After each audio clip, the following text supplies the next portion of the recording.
everyone. Good morning. Well, I'm in San Francisco, so good morning, good evening from wherever on the globe you are. Thank you for attending.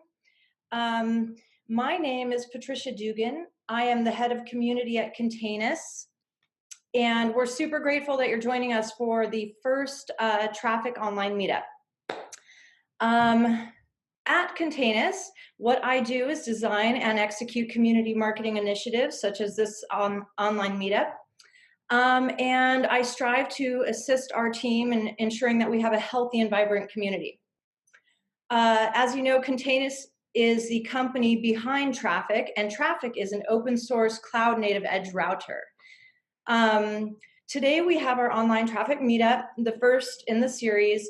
And what these are is online educational sessions that are intended to address problems and challenges that developers are experiencing in your development and within infrastructure, and to highlight ways that Traefik can make your life easier and provide value. These will be large and interesting use cases, large or interesting use cases. And the way they'll work is they'll start with me introducing the session and then go on to the speaker. And then at the end of the session, we'll have a question and answer. So we welcome you, and I welcome you and encourage you to please leave your questions in the chat box. And then at the end of the conversation and the demo, we'll go ahead and address the questions. Today, we have Damien Duportal who will be speaking. He is the developer advocate for Containous, and he'll be talking about keeping your edge routing simple, which is going to really define how what Traefik is and what we bring to the marketplace. And then on February 28th, we will have Trond Hindenen, the lead software reliability engineer from Riks TV, which is a Norwegian service provider. And he's going to come and share with you all how they're using Traefik in that deployment with Kubernetes. So I will provide the link to register in the chat box so that any of you who can't stay all day or for the whole session today are able to register right away. And if you have any other questions or concerns, please go ahead and direct message me in the chat box. And so with that, again, thank you for coming, and I'm going to pass this over to Damien, and he's going to share with you all about Traefik. Damien? One moment. Looks like we're having, Hi, there he is. It's okay. Can you hear me, Patricia? I can. Okay, if anyone cannot hear me, do not hesitate to ask on the main chat. So, let's share screen, and everyone can follow at its own rhythm chat. Or attendees. So you can find the slide of the presentation already online here if you want to follow up with me.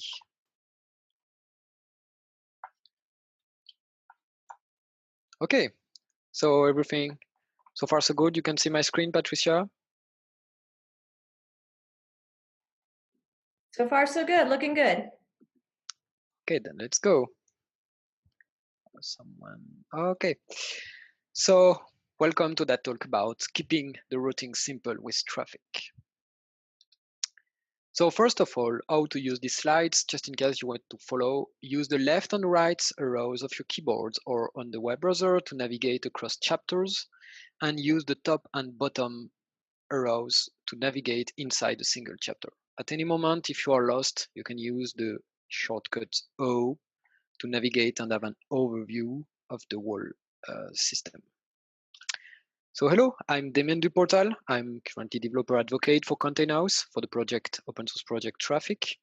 You can find me on the internet, on Twitter and GitHub mainly. Do not hesitate to reach me out if you have any question after that meetup.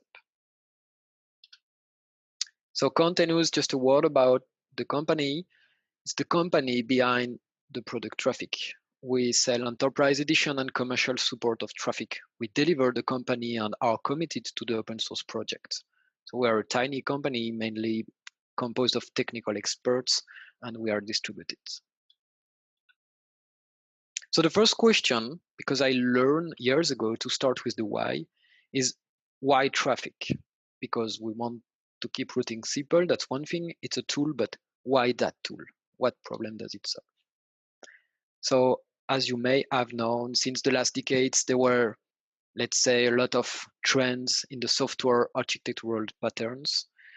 And so today, we have reached the decades of the microservices. And everyone know what the microservices are at least trying to do, providing a very good set of software appliances that can discuss each other. But everyone know what happens in real life. It starts to be really complicated. And one of the main issue is finding the service. So the question is, once you have thousands of tiny services that solve your problem step by step, one service doing one thing well and only one thing, how do you manage on your infrastructure routing to find which service? Especially given the rate and frequency of updates, deploy, redeploy, and redeploy because you had a bug and etc. Hopefully, that's a problem that a lot of actors already worked on.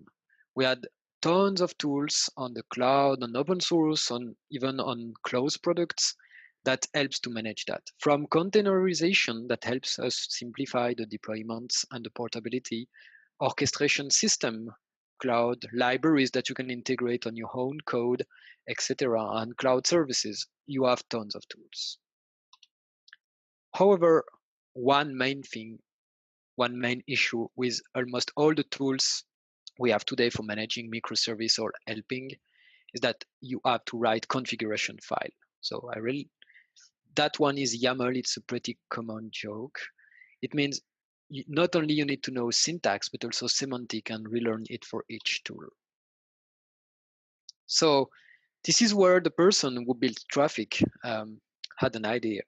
Instead of having to write tons of configuration file, try to make it dynamic and to focus only on the essential. So here comes Traefik, a dynamic edge router reverse proxy that connects to your infrastructure and auto-configure itself to take care of the edge routing. So from outside to the inside your platform. So let's start. That online meetup is all about practicing and seeing a basic example to get started or to get back to the basics of Traefik and edge routing. So the example today, how Chuck in the forest, will be an Amazon EC2 server, a simple virtual machine. And we want that machine to host our own SCM server because we want to host our own code. We also want to host our own continuous integration engine, a static website that in that case will be just a set of statics files. It could be a Hugo blog or whatever static website you want. And as I'm working a lot on train, plane, or in places where the internet is not that great, I don't want to download tons of dependencies or Docker images each time. So I want to have my own web command line running on the cloud. So I just require a web browser. And so I can even use it with a tablet, iPad, or a low powerful device. That's what we're going to try to achieve today. So first of all, infrastructure setup. In that case, I've already done some work, hopefully. So I have the VM started, which has a public IP and SSH access. I have a domain name, a public domain name that points to the IP of that machine. And I've already installed Docker and Docker Compose. So let's go. The first step is I want to connect to that machine in SSH and check for SSH, for Docker and Docker Compose. So let's start. Just in case, Patricia, notice me if you have any issue with the terminal view. Sounds good. Cool. So I'm connected to the machine. We have Docker installed. and Docker Compose version. So I have installed all the tools required. You have a lot of pre-built template for that.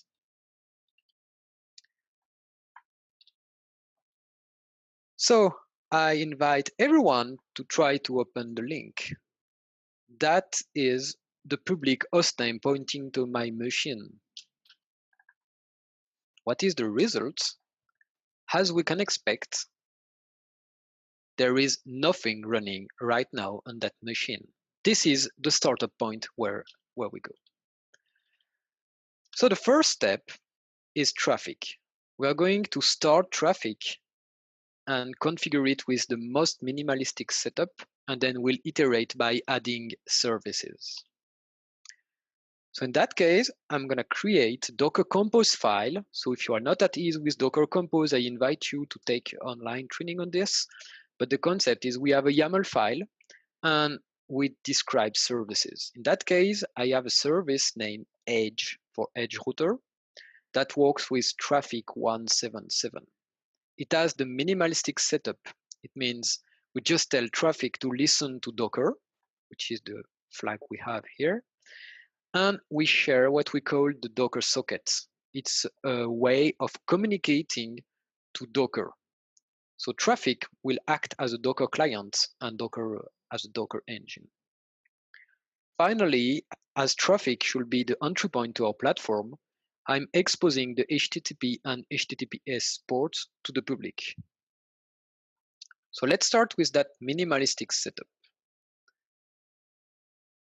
I'm creating, so I have a folder here, and I'm going to create and initialize the YAML file. I'm writing that file. And just to check that I haven't done anything wrong, so I have my file as expected. So the next step is simple, it's one command. We start Docker Compose stack. So here we are.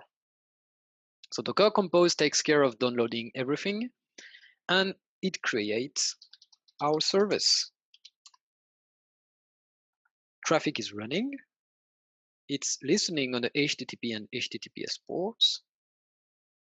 So now everyone can start reloading its page, and hey voila, this is the first step. It's not a web service yet, but instead of cannot connect, we have an HTTP answer. It means that Traefik started successfully, and it just answered a valid HTTP response, which is page not found, because we haven't started any application yet. So let's go. Let's start a first simple web server inside a container and see what happens. So the goal of that chapter is we want to host our own static web server behind Traefik. The main problem, the main challenge we want to address is how to tell Traefik that we have a container running listening for requests, and so Traefik can get the incoming request and forward them to that web server. That's the problem we want to solve right now. So in fact, it's not really a problem. So here is a tiny snippet of code, which is a part of the compose file, that define a new service named web, which Docker image come from the folder web. So I have a Docker file, and I have the statics files of my blog generated by Hugo. Everything is available on the source code of that presentation.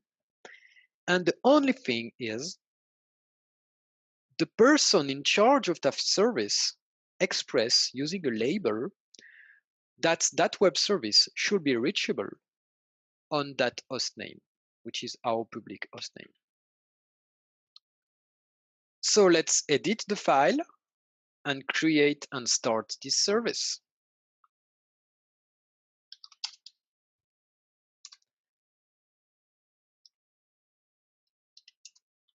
Okay, so I'm adding the service right now.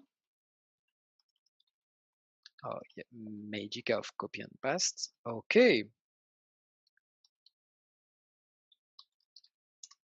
So let's do a check. So we have defined a second service, which only advertises itself to be reachable under that domain name, and that's all. We don't add configuration to Traefik itself. Let's start the service right now. Okay, and let's check the status.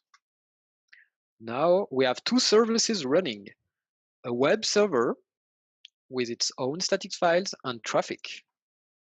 Let's reload the page, and voila, our web server is reachable behind Traefik as expected. So it's better. Now we have a web page, right? So that web page could be whatever static content we have. In that case, it's a minimalistic index HTML page with 3 links. So how Traefik was able to manage that routing without us having to write a file and reload Traefik, and as we used to do with Apache or Nginx back in time. So let's cover the core concept of Traefik. Do you remember we had that pretty nice marketing diagram? Yeah, okay. Let's start simpler. We say simplify routing. So here is a simple case. This is a simple case we currently have. So you are on the internet, you people, and you try to reach my public name. So on the diagram, it's backoffice.domain.com. Traefik received the request and forward this request inside the infrastructure, which is a Docker engine in our case. So we have a back office server, which is our web server. Everything is done using auto discovery. So under the hood, Traefik has providers, which are external systems that it interacts with to get its configuration from. Right now, we have put a flag --docker on the command Traefik, as you might remember. So Traefik knows how to listen and watch for Docker events. Then, so we have to define entry points. Entry points is the only part of configuration that we have to specify to Traefik, because Traefik cannot guess these ones. What is your public domain name? Traefik cannot guess. You have to write this somewhere. So you have to configure entry points. In our simple case, we provide you a default value for the entry point. By default, Traefik create one in HTTP on the port 80 for you. So you don't have anything to do to start quickly and efficiently. Then we'll iterate for more complex cases. Then Traefik, based on the information it gets from its providers, Docker in our case, Traefik will guess the backends. So the backends are the representation of the backend servers. In our case, it's a single container acting as a single web server. So when we started the container, Traefik received an event and checked the information about that new container and automatically configure internally the backend representation. Finally, Traefik map together entry point to backend using something named front end. So the front end is where the routing logic occurs right now. It say, okay, based on the information I get from the entering request, I decide to which backend to forward the request to. Part of the information of the front ends come from the provider as well. Example, the host. Remember, we put a label on our container. So this is where the label is used, this specific label. So to sum up and to have an overview, we have Traefik. Incoming requests in Traefik are managed by the entry point, which is HTTP for us for now by default. Then it uses front ends to do routing decisions and other advanced cases. So in our case, it's like the virtual host, and if the requests come on that specific host name, then I do that. And finally, the backends, once we have decided the routing, the backend represents which server and which load balancing attribute to use to forward the request internally. So this is where our web server container has been used. Okay, next step. As you can see, we have a page which is still working, yes, with 3 links. The first link says not found, and can you note that it say Nginx and not Traefik? Because we told so Traefik is auto-configured right now to send all the incoming traffic to the web server, which is Nginx in our case. So if you go to /Jenkins, let me change a bit. If you go to /Jenkins, it will send the request as it to the backend system, which obviously don't have a /Jenkins resource, does the response. So our step now is to start a Jenkins server and configure it or do what is needed to reach it on the /Jenkins path. So just in case, you have a link to the awesome Jenkins project, which is an automation server, which is fairly known for its continuous integration and deployment usages, but not only. It's like a super cron tab on steroids and distributed. So the first challenge is that Jenkins exposes two ports when running inside a container. One port is for HTTP pages. This is what we want. And the second port is used for internal communication with its machines and agents. So as Traefik tries to auto-configure itself dynamically, how can Traefik guess which port to use? I mean, it's not a IA system. It cannot guess that we want the HTTP specifically. So the person in charge of the Jenkins service must provide that information externally so Traefik don't have to guess. For that, we have a label named Traefik port, just to be sure there is no ambiguity at all. Second challenge we have to solve, it's related to the front end, how to help Traefik know that it has to send the traffic, the request incoming in /Jenkins/something to the Jenkins container, how to do that routing decision and send the rest of the traffic directly to the web server. So in that case, it's expressed with what we call rules at the front-end level. Remember, we put on the web server a rule with the host. Here, we're going to have a new rule specifically for Jenkins that will say, okay, I want to receive traffic incoming for that host name on that specific path only. So / won't go to Jenkins. Third problem is that in the case of Jenkins, to avoid losing all the static resources, images and everything, Jenkins needs to know its public address. So how to tell Jenkins that it has to serve request under the context /Jenkins. In that case, it's simple. We use a flag. So you can check the Jenkins documentation if you want.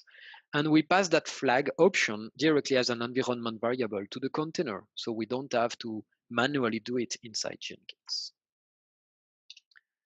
So to sum up, we are going to do the same as the web server, adding a new service named Jenkins based on the latest LTS version.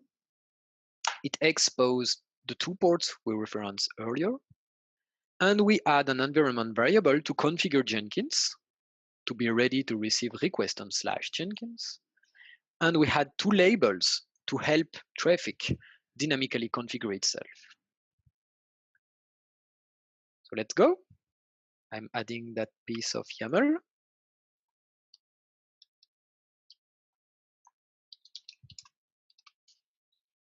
We edit the file.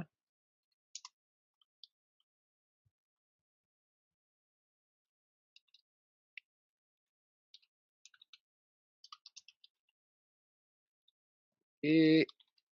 Correct indentation, the pleasure of YAML. And okay, let's do a sanity check. Okay, we have Jenkins, and everything is okay. So it's now time to start Jenkins at the Docker level. So as we did for the two previous services, we use the Docker Compose up and we check what Docker Compose reports. It say, hey, we have a service which is up, which expose inside the private network two ports, and Traefik takes care of forwarding to these ports, especially this one. So what's happening if we reload the page on the /Jenkins? Everyone can check that now Jenkins has started. So we can go through the whole Jenkins setup process. So Jenkins by default is secured, so we need to get the token. But the reason why I want to go through that setup is not only for the show off, it's because the one of you here who already configured Jenkins behind the reverse proxy already have lost a lot of their hairs with that annoying message that say, hey, the reverse proxy is not configured, blah, blah, blah. And nothing works in Jenkins, especially not the redirection or the builds. And you have to try to guess from the documentation how to configure your reverse proxy. As for today, we don't have that message, and I want to show you on the Jenkins homepage that we don't have this, because that's one of the forces of Traefik. You don't have to tune everything. The default are sane enough for you to not lose your errors. So since it looks like that Jenkins is taking some time, we'll have to wait a bit, and I can catch my breath.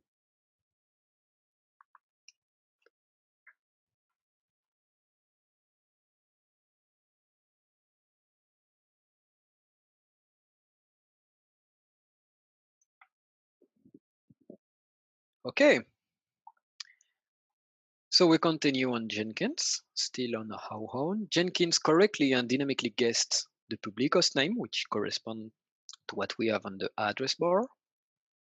So here we go. We can start using Jenkins right now. And as you can see, if I browse Jenkins, I don't have that annoying message. For me, it was a big win the first time I used Traefik in front of Jenkins. So let's go back to our initial intent. So we configure a second container with a few labels expressing how the application expects to get its traffic coming from, with which rules, and traffic correctly configured. Just as a sane check, I'm reloading the main page so I can show you that the web server is still there. So everyone should be able to start their own Jenkins without thinking about that. Next step. We have a continuous integration server. I want to introduce you to a nice Git server project named Gitea. So Gitea is an open source project. It's written in Go and it's a GitHub clone. So it's a fork of Gogs for the one who already knew that. But the difference is Gitea is community driven. So it's just a binary or Docker image that you start, and you can then store your own Git repositories, do pull requests, edits, everything. It manage HTTP, SSH. So that's very powerful tool. And in that case, it can even work on Raspberry Pis or lightweight devices, but it can also grow big. So what we want is to start a Gitea instance on our server inside a container and have Traefik manage this. So as you already saw, it should be easy, right? The challenge we have in the case of Gitea is that Gitea doesn't know, as for today, how to handle the context /git server. Do you remember with Jenkins, we had to provide an option to Jenkins to tell him to behave that way. So in the case of the Git server, the Gitea is waiting for request on / on the root context. So in that case, we need to tell Traefik to rewrite the request on the go, as you can see on that example, to remove the /git server. So as this is a common use case, we have a specific keyword, which is path prefix strip. So path prefix strip, as its name, will do the same as path prefix earlier, except that it will remove the part we provide as a value. So don't worry, if you really want to do nasty things with regexp, you can do that. We have a specific keyword. I invite you to check the Traefik documentation by clicking on the link that you have here. In our case, we don't want. We just want a simple case with Gitea. So here is the Gitea server. It's the same as what we have with Jenkins. Gitea exposed 2 ports, so we need to specify one. And so let's go. we have a label, we have the pass prefix strip, and we have a configuration for static images. Yeah, I told you that Gitea cannot do that. It's part true, part false, but I still have to configure it. So let's go. We edit Docker Compose YAML. And here we go. We had the setup.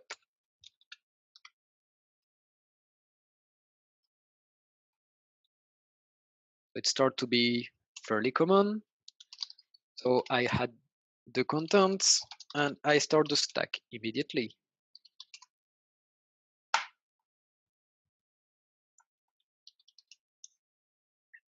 So here we are. We have our Git server container started. So right now we haven't broken yet the web server.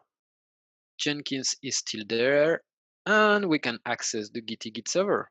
So you can try to play, sign in, create repository. Everything here is ready for us, right? So I won't get through the configuration for Gitea. In that case, it works pretty well. And I'll just jump straight on the next step. So everyone was able to see the Git server.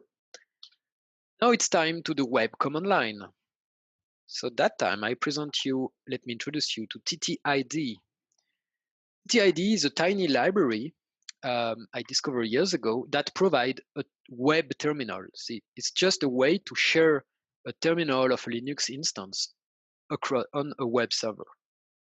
So that's really powerful. It's written in C and it exists as a container, and you can do a lot of tiny and cool stuff. I discovered that with Docker Playground. And the main challenge here on TTYD is that TTYD requires WebSocket for bidirectional communication. When you type a command on the web console, it has to be sent back to the server, and the server has to send you back the information you see.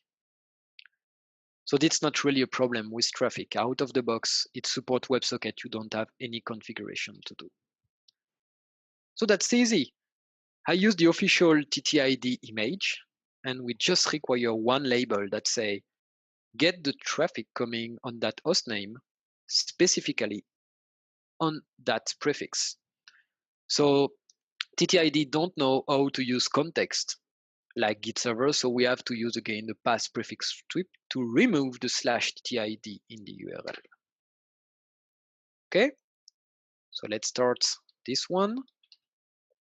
So as you can see, right now we have not found page. So let's again edit the Docker Compose file.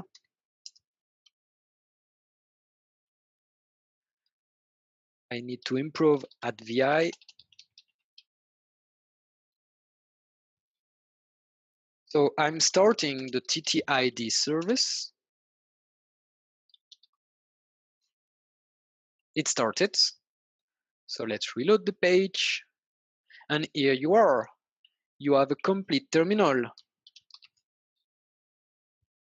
I can even, so it's running on Debian. It's a container running on my server where I can build everything. Like, let's say I want to develop in Golang, I can just install the package and start compiling things.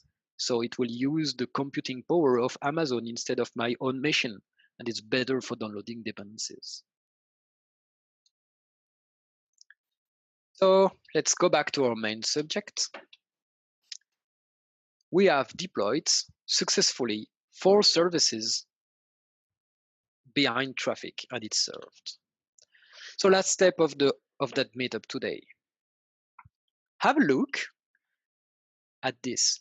It's written not secure, right? Should be a good thing if we could have HTTPS.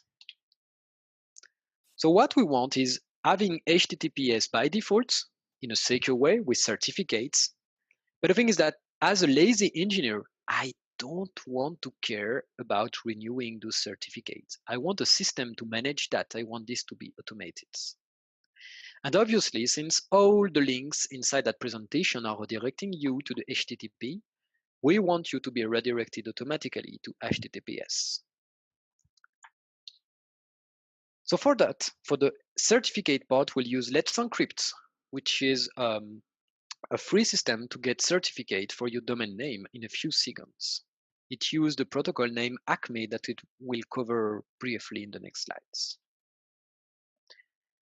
The first problem is that we need now to configure a bit traffic. You remember the diagram earlier? We need to configure an entry point. So how to configure entry points? In that case, we could use a config file written in TOML. I want to use command line flags, so it's very easy to go. So here I define a new entry point named HTTPS that listens on the HTTPS port and that has TLS enabled. And I need to add that entry point as the main default one before falling back to HTTP. Second problem is how to tell traffic to redirect requests. In the traffic world, you have to edit the existing default HTTP entry points and add the right directive, which is printed on your eyes. You can click the link if you want to check this with details on the documentation. Third problem is how to configure traffic to discuss with Let's Encrypt. We have to define an Acme provider. So I've put here the strict minimum setup that you might have with some flags. We need to tell Acme which entry point is going to use our certificates. Obviously, a certificate requires a contact, so we need to put an email. We need to define where to store the certificate that traffic will get from Let's Encrypt. So we specify a file name acme.json. We use a challenge of kind TLS. Just get a sight on this on the next slides. And finally, we enable the on-host rule that say get the certificate domain name from the services. Do you remember all the labels we put with the host? It means that each service provides its own host name and traffic get the host name from these instead of a specific configuration. So then it can be dynamic and managed by the service providers and not by traffic itself. Don't bother again your sysadmin with certificates. But just a note about the Acme challenges. Here you have two kinds. The idea is to say, Let's Encrypt will challenge you if you request a certificate to prove that you are the person you claim to be. So there are different ways you can add a DNS record on your DNS system. It's automated and works out of the box with Traefik. Traffic needs to be configured for that to connect to your DNS system. Simpler is using HTTP, put a token on that page, Let's Encrypt verify, and it's okay. And in our case, we use a more secure way with TLS. Let's Encrypt with the TLS challenge will just challenge us to provide a specific certificate on HTTPS, which is auto-signed, but that's not a problem. Once we approve that, we have a certificate. The last problem we have to solve is that we need to exclude the traffic container itself to avoid requesting a certificate for itself, which will be age.demo.container.cloud. So here is the sum up. Here's the configuration I have to use. I disable traffic, I configure Acme, I keep the Docker flag, and I configure my entry points. So let's go. I'm editing the existing configuration and I reload traffic.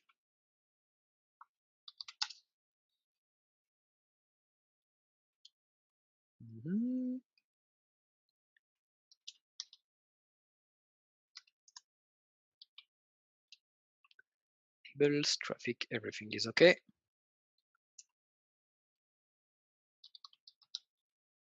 So let's restart traffic. It will stop all the incoming connection. Then it will reload with the new configuration and it will check Let's Encrypt to get a certificate. So this might take a few seconds. We don't see any errors yet in traffic. So everyone can reload the page. So we switch to HTTPS. And let's wait. And here you are. After a few seconds, you have a perfectly secured setup. Let's Encrypt author the certificate for us.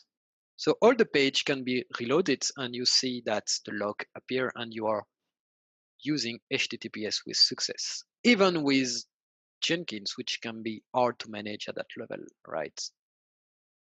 And configure system. So we have here configured automatically a certificate with Let's Encrypt using Traefik. Oh, by the way, you don't have to care about renewing. Traefik will take care of this for renewing certificate later. So that's all for that meetup, for that demo. Thank you very much, everyone. So don't forget, you can access the slide offline and see the code if you want to try it yourself on your own web server. Well, thank you, So Damien. Sorry. no problem. I let you the mic. Oh, thank you. So thank you everyone for joining us. We are not done yet, and neither are you, Damien. Please stay here because it's time for Q&A. So we'll start with the first question. Doesn't the web container need to use dynamic ports and not port 80? And this was asked right at the beginning. Okay, so I hope the presentation answered the question, but I will answer it however. So the web container don't need to. It will always expose the 80 container on its own private IP inside the private network that Docker builds for us, which is not reachable from the outside. And Traefik, by listening and watching for Docker, will detect dynamically that IP, or if the container restart and the IP change, it will automatically reconfigure itself. So we only need to publish the port 80 of Traefik itself to act as edge router. Cool.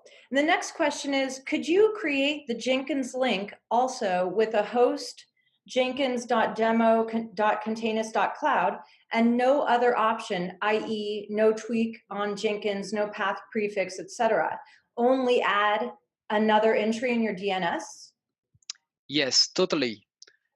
I gave that example because it's always easier to manage only a single domain name, because generally the wildcard domain and the wildcard certificate used to be not cheaper. It's not the case today, and it works exactly the same. If you would have put that host, so a different host from the web server, as soon as your DNS entry are correctly set up, so everything.demo.container.cloud points to Traefik, then Traefik manage it as a like the virtual host in Apache. So yes, it would have worked, Ronald. Nice work. Okay. Does Traefik have any integration with a geolocation provider like MaxMind to add geolocation headers like Google or Nginx can? I don't know. I don't think so. Honestly, I invite you to go to the Slack channel of the community because I don't know. So that's a good question. I will need to learn that with my colleagues, but I don't think so. You've stumped him. Good job. Okay, would it be the same process to connect Traefik and Kubernetes with Kubernetes instead of Docker? So not totally, in the sense that Kubernetes works a bit differently.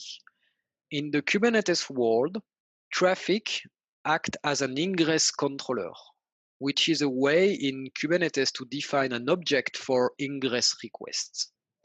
But yes, the ingress controller with -- Kubernetes is able to watch the Kubernetes API and auto-configure itself, except that it will use the service and ingress object inside Kubernetes. So I would say it's almost the same from an high-level overview, but technically it changes a bit because you need to fit on the Kubernetes model. I invite you to check the documentation of Traefik or ask us on this. There are also some talks, or attend the talks of Trend on the next online meetup. We'll have a lot of things to show you with Traefik inside Kubernetes. Cool, thanks.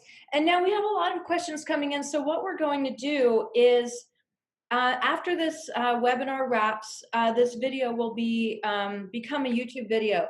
Also, we'll take these questions, and Damien and myself and the team will respond to them via a blog post. We'll share the video, and then we'll answer all of these questions in length. So you can, if you're not already signed up on our blog, please go to Containous and follow us on Medium, and then we'll make sure you get all of these answers. feel free to email me, patricia@contain.us. Sorry. and then again, thank you so much for your time. Follow us on Twitter. That's our main point of communication, as well as our Slack channel. That's @Traefik. And also, I'm about to put in the chat box a user survey that we have. It's our latest survey. We would appreciate so much if you have a few minutes just to tell us how you're using Traefik, tell us how we can further help you, tell us your pain points. And then that's it. So giving you all a hand, and thank you so much for joining us. Can't wait to see you for the next one. Thank you, Damien. Welcome.